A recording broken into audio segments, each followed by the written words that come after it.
This is Module 3, Lesson 2, Moral Development or Cognitive Developmental Approach. The moral development approach is based on the philosophies of John Dewey, Pestalozzi, and Herbart, and the psychological theories of John Piaget and Lawrence Kohlberg. The proponents believed that the human person does not become moral in isolation.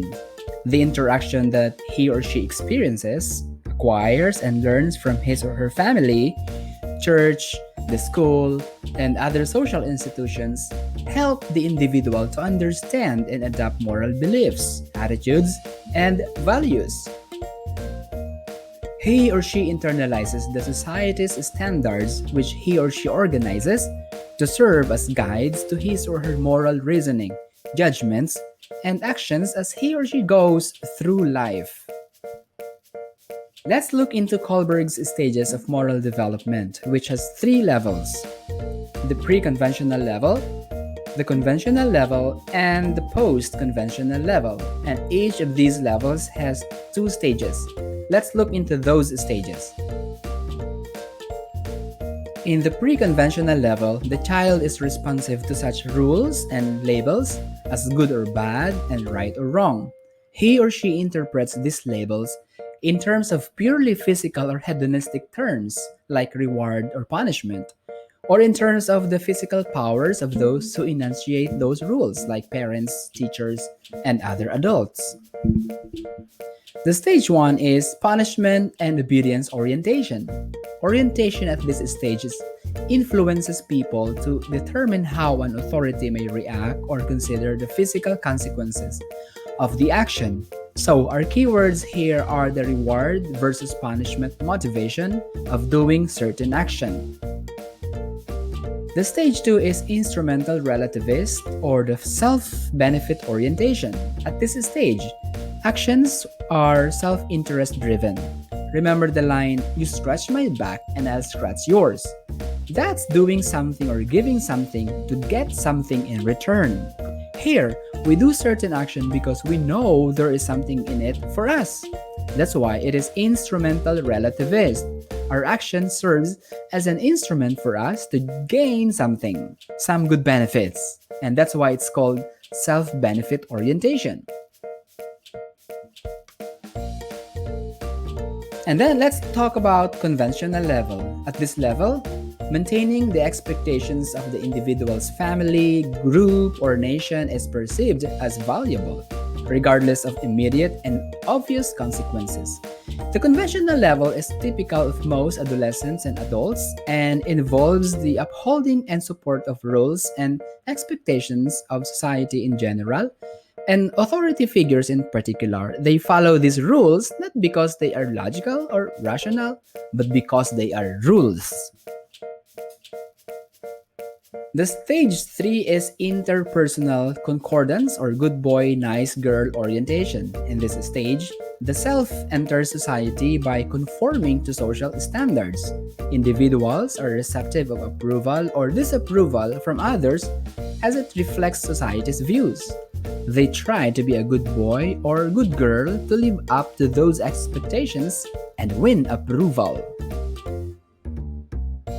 The stage 4 is law and order orientation.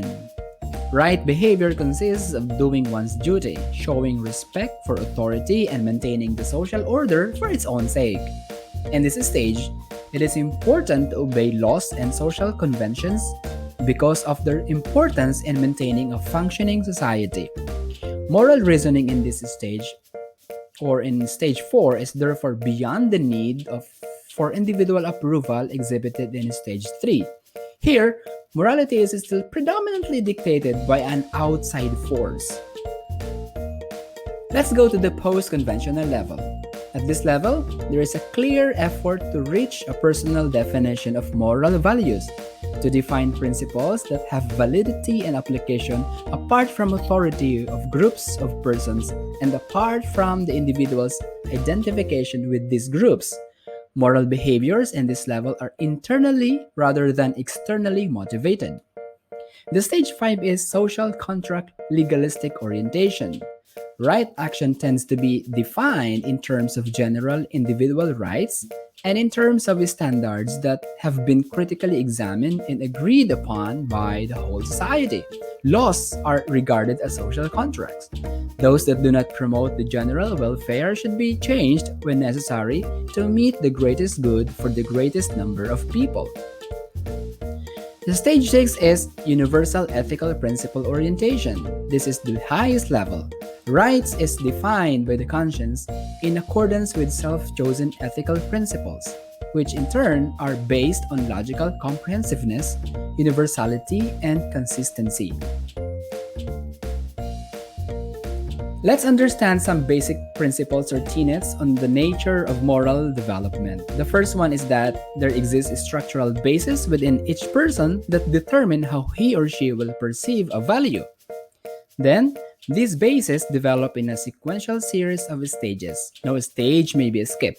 Some persons go faster and further through the stages than others. So different people, different paces. And then, movement from stage to stage is a long-term process. Progression is not automatic but dependent upon the person's interaction with the environment.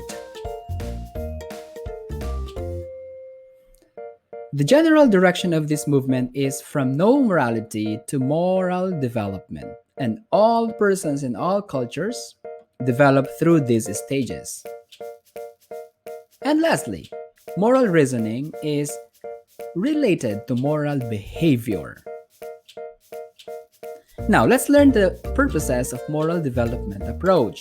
Number one is to help students develop more complex moral reasoning patterns based on higher set of values following successive and sequential stages. And then, to urge students to discuss the reasons for their values choices, not merely to share with others, but to foster change in the stages of reasoning of students. The most common strategies used in moral development approach are moral dilemma episodes with small group discussion, relatively structured and argumentative, and another one is the case study. These strategies work through a process of developing a sense of morality by allowing the students to go through the structured dilemma activities with the following basic steps. Number one is to understanding and clarifying the dilemma, setting a position or stance on the dilemma, and then testing the reason for a position or stance and reflecting on the reasoning made. What is moral dilemma? Well, a moral dilemma is an issue, problem, or conflict situation in which moral reasoning is the basis for one's choice of alternative courses of action for its solution. If there appears to be an obvious right answer to the problem, then it does not present a dilemma.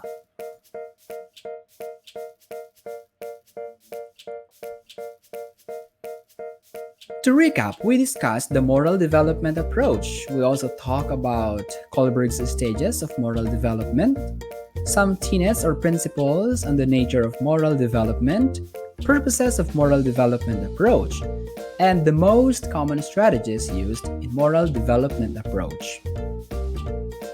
So that's the Module 3, Lesson 2, Moral Development or Cognitive Developmental Approach. See you in the next video.